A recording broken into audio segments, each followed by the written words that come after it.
নমস্কার, নিউজ আরসিবিএসে আপনাদের স্বাগত। আপনাদের সঙ্গে রয়েছে আমি কুহুমিতা। বিস্তারিত খবরে যাওয়ার আগে দেখে নেব আজকের হেডলাইন্স। খেজুরিতে অস্বাভাবিক মৃত্যু কিশোরীর, এলাকায় চাঞ্চল্য।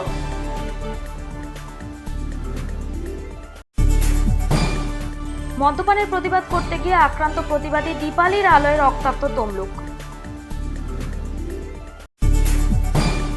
19শে নভেম্বর উপনির্বাচন, মনোনয়নপত্র জমা দিলেন কংগ্রেস প্রার্থী। আত্মসমর্পণ করলেন মাও নেতা, ঝাড়গ্রাম জেলা পুলিশের বড়সড় সাফল্য। হলদিয়ায় অনাথ ছেলেদের ভাইফোঁটা, ফোঁটা দিল প্রতিবন্ধী মেয়েরা।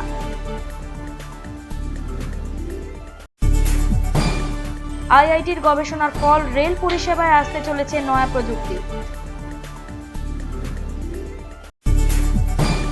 পাথুরিয়ায় রক্তদান ও বস্ত্রদান উদ্যোগে পাথুরিয়া বিবেকানন্দ পল্লী উন্নয়ন সমিতি। অনুষ্ঠিত হলো চৈতন্য মেলা, বিতরণ করা হলো অন্নপ্রসাদ।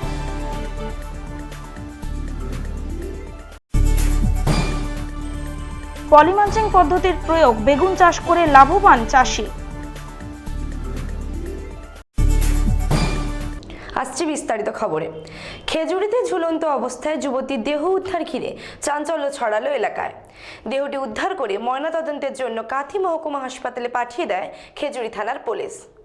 বাড়ির মধ্যে ঝুলন্ত অবস্থায় যুবতীর দেহ উদ্ধারকে ঘিরে চাঞ্চল্য ছড়ালো পূর্ব মেদিনীপুর জেলার খেজুরি থানায়। ঘটনাটি ঘটেছে খেজুরি থানার বজবজিয়া গ্রামে।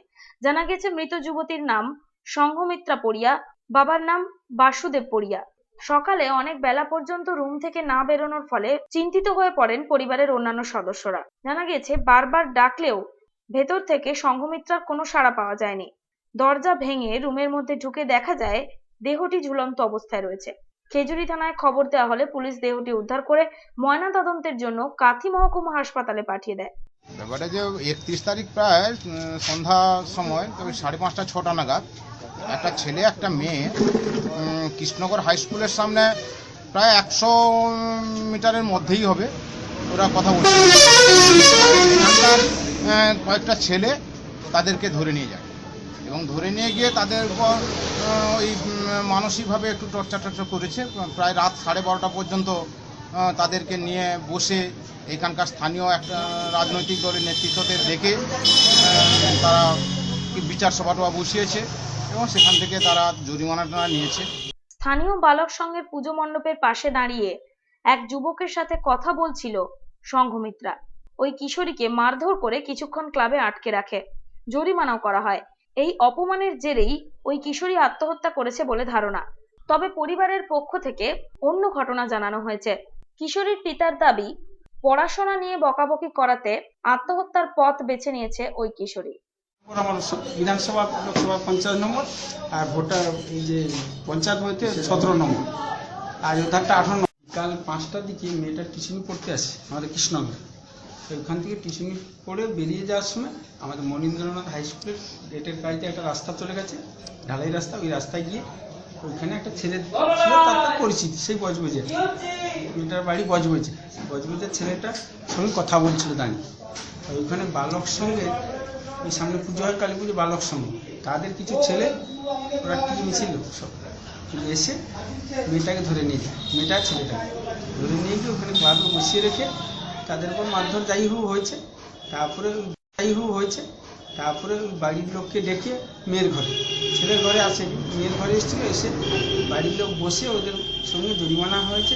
30,000 টাকা বলেছিল, 9,000 টাকায় ফসলা করেছে। দিয়ে ওরা নিয়ে গেছে 12টার সময়।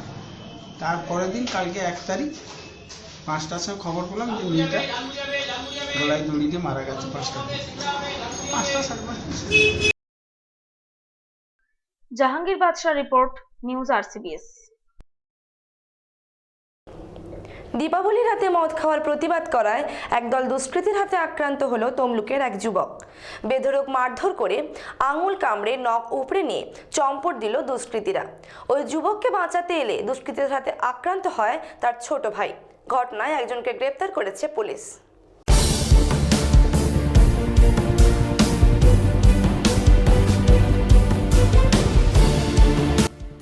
দীপাবলির আলোয় রক্তাক্ত তমলুক। মদ খাওয়ার প্রতিবাদ করতে গিয়ে জখম যুবক, বেধড়ক মারধর করে আঙুল কামড়ে নখ উপড়ে নিয়ে চম্পট দিল দুষ্কৃতীরা।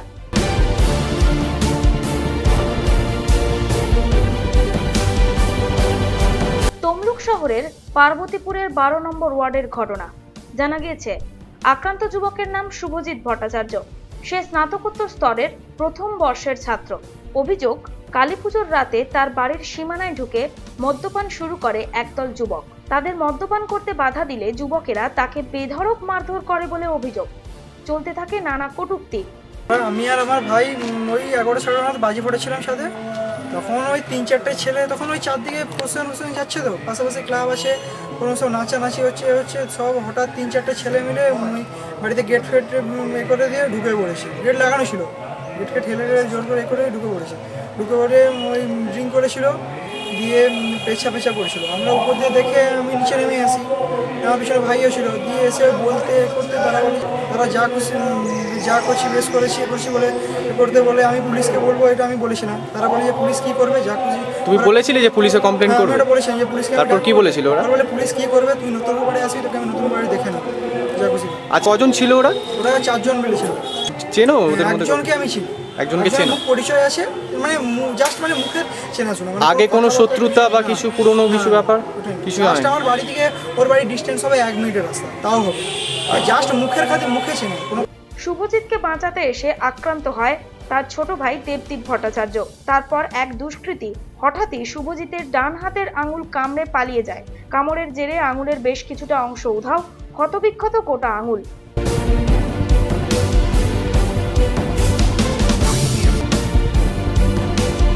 গুরুতর আহত অবস্থায় তমলুক সদর হাসপাতালে ভর্তি করা হয় তাকে। ঘটনায় একজনকে গ্রেফতার করেছে পুলিশ। জানা গিয়েছে ধৃতের নাম অভিজিৎ পাত্র ওরফে ঘেটু। অভিযুক্তের জেল হেফাজতের নির্দেশ দিয়েছে আদালত।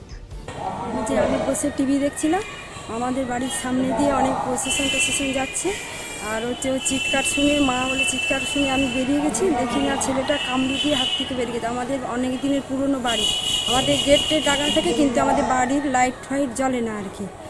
আর হচ্ছে দিয়ে ওরকম আঙুলটাকে কেটে দিয়ে চলে গেছে। আর হচ্ছে দিয়ে হসপিটালে নিয়ে গেছে। দিয়ে তো হসপিটালে যেতে 2 মিনিট যেতে সময় লাগে, কিন্তু সময় লাগছে অনেকক্ষণ।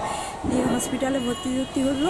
দিয়ে আজ সকালে ছাড়া হয়েছে। দিয়ে আবার স্ক্রিনকে যেয়ে দেখিয়ে ওই ডাক্তারবাবু বলছেন অপারেশন করার কথা। সেলিম আহমেদের রিপোর্ট, নিউজ RCBS। উপনির্বাচন উপলক্ষে মঙ্গলবার মনোনয়নপত্র জমা দিলেন কংগ্রেস প্রার্থী পার্থ বটব্যাল। আগামী 19শে নভেম্বর উপনির্বাচনে জেতার ব্যাপারে আশাবাদী তিনি, এমনটাই জানান পার্থবাবু। উপনির্বাচন উপলক্ষে মনোনয়নপত্র জমা দিলেন কংগ্রেস প্রার্থী পার্থ বটব্যাল। মঙ্গলবার জেলা কংগ্রেস পার্টি অফিস থেকে মিছিল করে জেলা শাসকের দপ্তরে গিয়ে মনোনয়নপত্র জমা দেন তারা।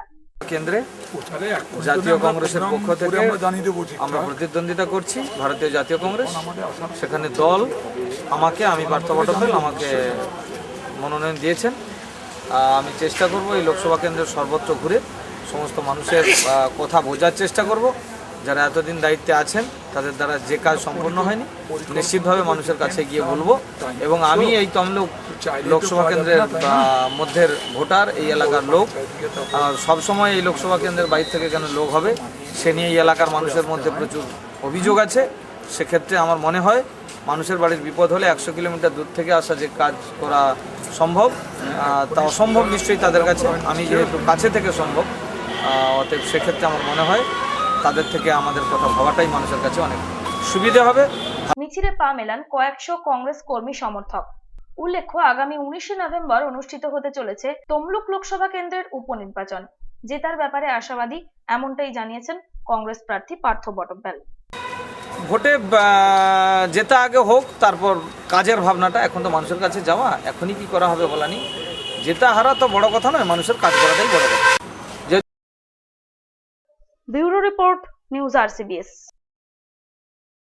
সোমবার ঝাড়গ্রাম জেলা পুলিশের কাছে অস্ত্রসহ আত্মসমর্পণ করলেন কিষাণজি ঘনিষ্ঠ মাওবাদীদের কিশোর সংঘের রাজ্য সভাপতি কমলেশ মাহাতো। পুলিশ সুপার ভারতী ঘোষ একটি সাংবাদিক বৈঠক করে বিষয়টি জানান। আত্মসমর্পণ করলেন কিষাণজি ঘনিষ্ঠ মাওবাদীদের কিশোর সংঘের রাজ্য সভাপতি কমলেশ মাহাতো। ঝাড়গ্রাম জেলা পুলিশের কাছে অস্ত্র সহ আত্মসমর্পণ করেন কমলেশ মাহাতো। সোমবার ঝাড়গ্রাম জেলা পুলিশ সুপারের দফতরে আত্মসমর্পণ করেন তিনি। সেই 50 জন ট্রেন্ড মাওয়িস্ট কিন্তু বিভিন্ন জায়গায় রয়েছে। কমলেশ মাহাতো 7টা ভাষা খুব পরিষ্কারভাবে জানে এবং যথেষ্ট শিক্ষিত, এবং লালগড় মঞ্চ এবং যাদবপুর গ্রুপ যেটাকে বলা হয় সেটার সাথে খুব ভালোভাবে পরিচিত। সেই কমলেশ মাহাতো আজকে আমাদের কাছে সারেন্ডার করছে। আমাদের পারসিস্টেন্ট পুলিশ রেড হয়। প্রথমে সে উড়িষ্যায় চলে যায়, কিছুদিন গা ঢাকা দেয়, তারপর সে হায়দ্রাবাদে যায়। হায়দ্রাবাদ থেকে জঙ্গলমহলে আসার চেষ্টা করে কিন্তু ঢুকতে পারতো না। হায়দ্রাবাদ থেকে তাকে এনে ভালো করে বুঝিয়ে তাকে আজকে আমাদের যে মাননীয় মুখ্যমন্ত্রীর যে সারেন্ডার প্যাকেজ এবং পলিসি সেটা তাকে বোঝানো হয়েছে, সে রাজি হয়েছে, আজকে সে সারেন্ডার করছে। পুলিশ সুপার ভারতী ঘোষ একটি সাংবাদিক বৈঠক করে বিষয়টি জানানো হয় যে কমলেশ মাহাতো কিষেনজি ঘনিষ্ঠ ছিলেন। নিজেকে কিষেনজির পদের যোগ্য করে তুলেছিলেন তিনি। তার বাড়ি লালগড়ের গোপীনাথপুরে। একটি AK-47, 2টি পিস্তল সহ আত্মসমর্পণ করেন তিনি। আর্মস অ্যামিনিশনসের ব্যাপারে বলে দিই, একটা AK-47 দিয়েছে, সেটা বিশেষ কারণে আমরা এখানে আনছি না। তার কারণ আমরা একটু চেকিং করছি কোন জায়গা থেকে সেটা গেছিল AK-47টা, এবং বিভিন্ন ঘটনার সঙ্গে কমলেশ মাহাতো জড়িত ছিল। সে ঘটনাগুলো আমরা বিশেষভাবে উল্লেখ করছি না, শুধু এইটুকু উল্লেখ করছি যে he was one of the potential next generation top Maoist leaders who have surrender today.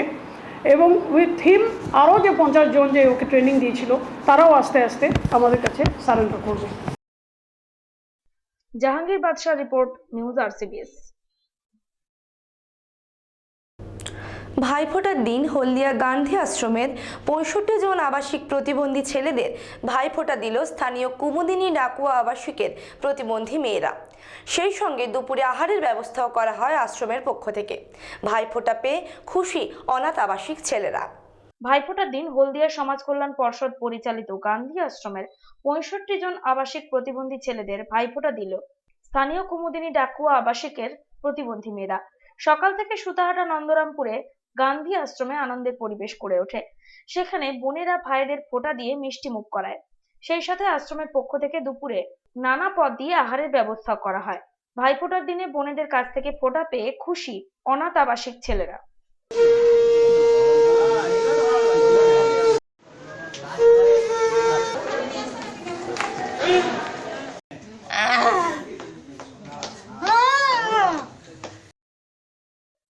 Ranjan মাইতির রিপোর্ট, নিউজ RCBS। আইআইটি খড়গপুরের একটি গবেষক দল ট্রেনের ইন্টারলকিং ব্যবস্থায় এক উন্নততর প্রযুক্তির হদিশ দিয়েছেন। তাদের সঙ্গে এই গবেষণায় অংশ নিয়েছে ভারতীয় রেলের design and standard organisation and service improvement গ্রুপের সদস্যরা। ট্রেন যাত্রা আগের থেকেও বেশি সুরক্ষিত হতে চলেছে। রেলের ইন্টারলকিং ব্যবস্থায় ব্যবহার হতে চলেছে উন্নততর প্রযুক্তির। আইআইটি খড়গপুরের একটি গবেষক দল ইন্টারলকিং ব্যবস্থায় সেই উন্নততর প্রযুক্তির হদিশ দিচ্ছে। অবশ্য শুধু আইআইটি খড়গপুরেই নয়, তাদের সঙ্গে এই গবেষণায় অংশ নিয়েছেন ভারতীয় রেলের ডিজাইন অ্যান্ড স্ট্যান্ডার্ড অর্গানাইজেশন ও সার্ভিস ইমপ্রুভমেন্ট গ্রুপের সদস্যরা।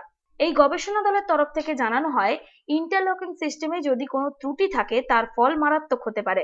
রেলের যখন সিগন্যালিং ইকুইপমেন্ট ইনস্টলেশন হয় তখন তার জন্য যে ডেটাটা তৈরি হয়, যে ডেটাটা ওই ইকুইপমেন্টের মধ্যে যায়, সেই ডেটাটা এখন একটা ম্যানুয়াল প্রসেসের থ্রু দিয়ে তৈরি হয় এবং সেটা প্রাইমারিলি একটা বড় লেআউট তৈরি হয় পুরো ইয়ার্ডটার। তার থেকে একটা টেবিল তৈরি করা হয়, কন্ট্রোল টেবিল বলে, এবং তারপরে একটা প্রসিডিওর আছে যেটা থ্রু দিয়ে ওই কন্ট্রোল টেবিল থেকে যে অ্যাপ্লিকেশন লজিক বা যেই লজিকটা ফাইনালি সিগন্যালিং সিস্টেমটা ইউজ করবে সেইটা ওটার মধ্যে দিয়ে জেনারেট করা হয়। এবার তারপরে সেটা ঠিক আছে কি ভুল আছে এগুলো ম্যানুয়ালি প্রমাণ করার বেশ কিছু পদ্ধতি অলরেডি ইন্ডিয়ান রেলওয়েজ ইউজ করে। কিন্তু নতুন যেসব রেলওয়ে স্ট্যান্ডার্ডস তাতে একটা রেকমেন্ডেশন আছে যে এইগুলোকে ম্যাথামেটিক্যালি যদি প্রুফ করা হয় তাহলে ওই লজিকে যদি কোনো গোলমাল থাকে তাহলে এবং তার থেকে যদি সিগন্যালিং ফেলিয়ার হয় সেইটা যাতে প্রিভেন্ট করা যায়। তো আমরা আইআইটি খড়গপুরে একটা টিম অফ রিসার্চার আমরা একটা টুল বানিয়েছি, যে টুলটা দিয়ে ওই যে অ্যাপ্লিকেশন ডেটাটা সেটা ইনস্ট্রুমেন্টে ইউজ করার আগে সেটা ঠিক আছে কি ভুল আছে সেইটা প্রমাণ করার জন্য একটা টুল বানানো হয়েছে। এবং সেই অ্যাপ্লিকেশন লজিকের ত্রুটি কমানোর চেষ্টা চলছে। এই জন্য ইয়ার্ড লেআউটকে রেফারেন্স হিসেবে ধরা হয়েছে। এগুলি সুরক্ষা তালিকা দেবে। এরপর ওই সুরক্ষা তালিকার প্রতিটি বিষয়কে অ্যাপ্লিকেশন লজিকের ব্যাক এন্ড মডেলে পরীক্ষা করা হবে। তারপর পাঠানো হবে রিলে। প্রতিটি মডেলের রিলে অনুযায়ী এই ব্যাক এন্ড মডেলে পরীক্ষা করে দেওয়া হবে সিগন্যালে। এতে বর্তমানে কর্মরত ইন্টারলকিং ব্যবস্থার লজিক আরো জোরদার হবে, ভুল ত্রুটিও কমবে, ট্রেন যাত্রা আরো সুরক্ষিত হবে। জানা গেছে ইতিমধ্যেই বেশ কয়েকটি ইয়ার্ডে পরীক্ষা করা হয়েছে। আগামী দিনে আরো গবেষণা চলবে। খুব অল্প সময়ের মধ্যে এই উন্নত প্রযুক্তির মাধ্যমে সুনির্দিষ্ট ট্রাফিক প্ল্যান করা হবে। যে কোনো আপৎকালীন পরিস্থিতিতে বিকল্প ট্রাফিকও তৈরি করা যাবে। হ্যাঁ, তো আমাদের এখন এই টেকনোলজি রেডিনেস লেভেল বলে কয়েকটা লেভেল আছে। এইটাকে বলা হয় TRL 5, মানে এখন আমরা জিনিসটা বানিয়েছি এবং অ্যাকচুয়াল রেলওয়ে ডেটার ওপরে দেখিয়েছি যে এটা কাজ করে। কিন্তু তারপরে নেক্সট লেভেল হচ্ছে যে একজন ইন্ডাস্ট্রি পার্টনার, ডিপ্লয়মেন্ট পার্টনার, যারা এটাকে, আমরা তো একাডেমিক ইনস্টিটিউট হিসেবে চিরকাল সফটওয়্যারটা মেনটেন করতে পারবো না, তো সেটার জন্য এখন রেলের সঙ্গে কথা চলছে যে আমরা কোনো ডিপ্লয়মেন্ট পার্টনার ইউজ করে এইটাকে নেক্সট লেভেলে নিয়ে যাওয়া যায় কিনা। জাহাঙ্গীর বাদশাহ রিপোর্ট, নিউজ RCBS। কালীপুজো উপলক্ষে মঙ্গলবার কোলাঘাটে অনুষ্ঠিত হলো রক্তদান ও বস্ত্রদান শিবির। উদ্যোগে ছিল পাথরিয়া বিবেকানন্দ পল্লী উন্নয়ন সমিতি। এদিনের অনুষ্ঠানে প্রায় 70 জন রক্তদাতা রক্তদান করেন এবং 50 জন দুস্থ মানুষকে শীতবস্ত্র দান করা হয় সংস্থার তরফ থেকে। কোলাঘাটে কালীপুজো উপলক্ষে অনুষ্ঠিত হলো রক্তদান ও বস্ত্রদান। উদ্যোগে ছিল পাথরিয়া বিবেকানন্দ পল্লী উন্নয়ন সমিতি। মঙ্গলবার রক্তদান শিবিরে প্রায় 70 জন মানুষ রক্তদান করেন। সংস্থার তরফ থেকে প্রায় 50 জন দুস্থকে শীতবস্ত্র বিতরণ করা হয়। উপস্থিত ছিলেন প্রাক্তন বিধায়ক বিপ্লব রায় চৌধুরী, জেলা পরিষদ সদস্য গৌর মোহন দাস সহ বিশিষ্টরা।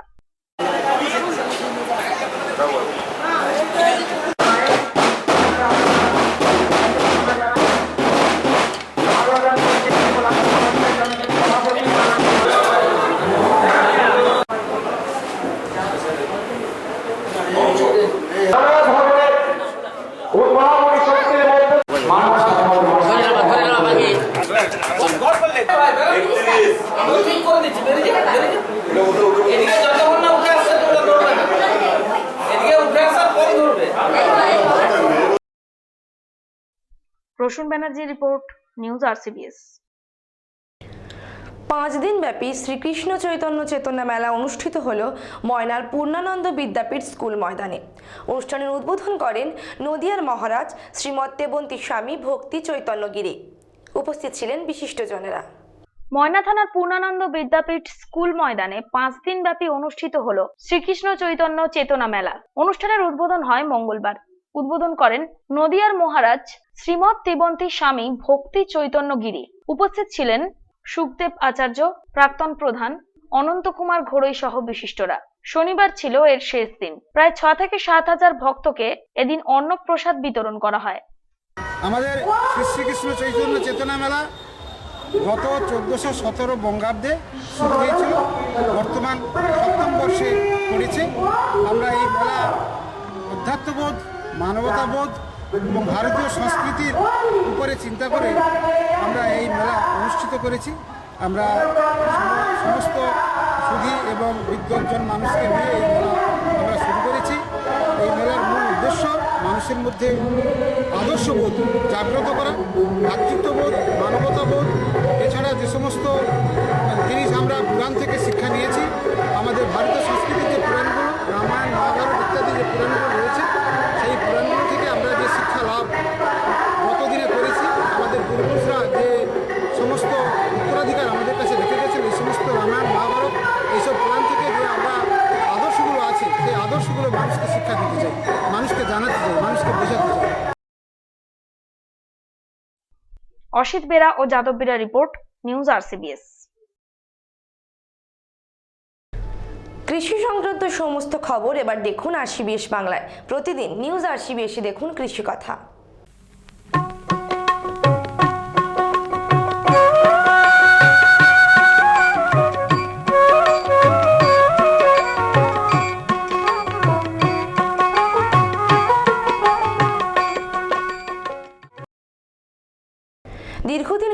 উপায়ে বেগুন চাষ করে প্রভূত ক্ষতির সম্মুখীন হয়েছেন পিংলা ব্লকের এক চাষি। এবছর তার একাধিক জমিতে পলিমালচিং পদ্ধতিতে বেগুন চাষ করেছেন তিনি। সেই চাষের পদ্ধতি সম্পর্কেই জানালেন ক্যামেরার সামনে। দীর্ঘদিন ধরে ক্ষতিই হতো, কিন্তু পলিমালচিং পদ্ধতির প্রয়োগ করে লাভের মুখ দেখেছেন চাষি। আমি চাষ আগে থেকেই করি। আমার জমি ধরুন না 12 বিঘা মতো। আমি সবজি চাষেই বেশি ইনভলভ, 6-7 বিঘাতেই রজনীও করি আর বেগুনও করি। এবছর করেছি ওই বেগুনটা আপনার ধরুন না 1 বিঘে খানিক। আর একটু আলাদা পদ্ধতি করেছি, সেটা হচ্ছে আপনার আগে এমনিতেই করতাম, এই পেপারের খবরটা পেয়ে এখন নতুনভাবে এই মালচিং পেপারটা পেতে আমি চাষটা করেছি আর কি। এটা বিঘাতে খরচা পড়েছে আপনার ধরুন না পেপারের তাতে 8,000 টাকা। আর আমার সর্বসাং এই চারা লেগেছে 2,000। এই নিয়ে খরচা, সার পার সমস্ত কিছু নিয়ে খরচা পড়েছে আমার 16,000 টাকা। আমি পেয়ে গেছি অলরেডি এখন ধরুন না 20,000 টাকা। আপনার এতে উপকার অনেক বেশি আগের থেকে দেখলাম, যে পেপার পাতার ফলে আমার সেচ ব্যবস্থাটাও অনেকটা কম হয়েছে। প্লাস বেশি করে যেটা বলতে হয় সেটা হচ্ছে ঘাস, লেবারটা আমার একবারেই নেই, একবারে লাগছে না। ঘাস যেটা বেরাচ্ছে সেটা অল্পতেই, সেটা আগের থেকে অনেক কম এবং কম সার লাগছে, এতে ভালো ফলন, পোকা মাকড়ের দিক থেকেও অনেকটা সেভ আমি। আমাদের জমির পরিমাণ বলতে ডিসমেলটা আমাদের যে বিঘেতে 52 ডিসমেলে বিঘে, আগের থেকে অনেক লাভও পাচ্ছি, তাতে ভালো ফলনও হচ্ছে। আগে যে আমার যে গেঁদা চাষ করতাম তার থেকে অনেক বেশি আমি এখন লাভবান। পশ্চিম মেদিনীপুরের পিংলা ব্লকের সুদছড়া গ্রামের বামাখ্যাপা মাইতি দীর্ঘদিন যাবৎ সাধারণ উপায়ে বেগুন চাষ করতেন, কিন্তু প্রতি বছরই রোগের আক্রমণে প্রভূত ক্ষতির সম্মুখীন হতেন তিনি। এবছর কৃষি দপ্তরের মাধ্যমে তিনি পলিমালচিং পদ্ধতির কথা জানতে পারেন। পরীক্ষামূলকভাবে 1 বিঘা জমিতে পলিমালচিং এ বেগুন চাষ করেন। প্রথম পর্যায়ে ফলন পেয়েছেন, দ্বিতীয় পর্বেও ফলন পেতে শুরু করেছেন। আমি চারাটা লাগিয়েছি আপনার জ্যৈষ্ঠ মাসে চারাটা লাগিয়েছি। চারাটার দূরত্ব আপনার করেছি, চারাটা লেগেছে আমার 1 বিঘা জমিতে 2,000 চারা, এবং চারা থেকে চারার দূরত্ব করেছে 3 ফুট, মানে এ পাশেও 3 ফুট আর লম্বাতেও 3 ফুট। এবং আমি এই 3 ফুট করে লাগিয়ে দেখেছি, তবুও আমার মালচিনের মাঝখানে যে ঘাসটা বেরোচ্ছে সেটা নিজেরাই পরিষ্কার করে দিতে পারছি। প্লাস এই আপনার কপ গাড়া লাগিয়ে এতে সাদামাছি অনেকটা উপকার হয়েছে। সাদামাছির অনেক প্রকার উপদ্রব কম। আমি যে খরচাটা বেগুনে করেছি সে খরচাটা এই 4 মাসে গাছের বয়স, এখন এই গাছের বয়সেই আমার খরচাটা অনেকটাই উঠে গেছে, এবং আরও 2 মাস মতো চালিয়ে যাব মনে ভাবছি। আমি মালটা বিক্রি করি এই বেগুনটা নিয়ে যে বালিচক বাজারে, সব থেকে কিন্তু ভালো দামে বিক্রি হয়, কালার ভালো থাকে, কালার ভালো আছেও। আমি আশা করছি যে এই মালচিংটা পেতে কিন্তু আমি কিন্তু অনেকটা লাভবান। বামাখ্যাপা বাবু জানিয়েছেন, এই পদ্ধতির প্রয়োগ করার ফলে বেগুন গাছে রোগ ভোগ তেমন নেই। এই কৃষক তার ক্ষেতে হলুদ ক্রস গার্ড লাগিয়েছেন। এই চাষ পদ্ধতি সম্পর্কে জানালেন আমাদের ক্যামেরায়। তো এই মালচিংটা ব্যবহার করে আমার 2-3টে জিনিস একবারে মানে সুন্দরভাবে প্রফিট এনে দেয়। সেটা হচ্ছে লেবার সংখ্যা একবারেই কমিয়েছে, সার অনেক কম, সেচ ব্যবস্থা একবারে মানে সেচ ব্যবস্থা মাসে 2টো ছিঁচ দিলেই আমার কভার হয়ে যায়। এইটা হচ্ছে মালচিংয়ের প্রথম গুণ। আর মাটিটাকে এত সফট রেখেছে মাটিটাকে, যে আপনি মানে আমি প্রথম চাষ করেছি তো আমি অনেক উপকৃত, অনেক কিছু এই মালচিংটার গুণেই কিন্তু লাভটা পেয়েছি বেশি। আর আগেও চাষ করেছি, আগে কিন্তু চাষ এতে লাভ হতো না, পোকা প্লাস হচ্ছে ঘাসের লেবারের সংখ্যা বেশি লাগতো, এতে খরচা বেশি হয়ে যেত, যাতে লাভ হতো না। এখন কিন্তু মালচিংটা এসে আমার অনেক উপকার লেগেছে। প্রসূন ব্যানার্জির রিপোর্ট, নিউজ আরসিবিএস। আজকের মতো নিউজ আরসিবিএস এ পর্যন্তই। দেখা হবে আগামীকাল ঠিক এই সময়। নমস্কার।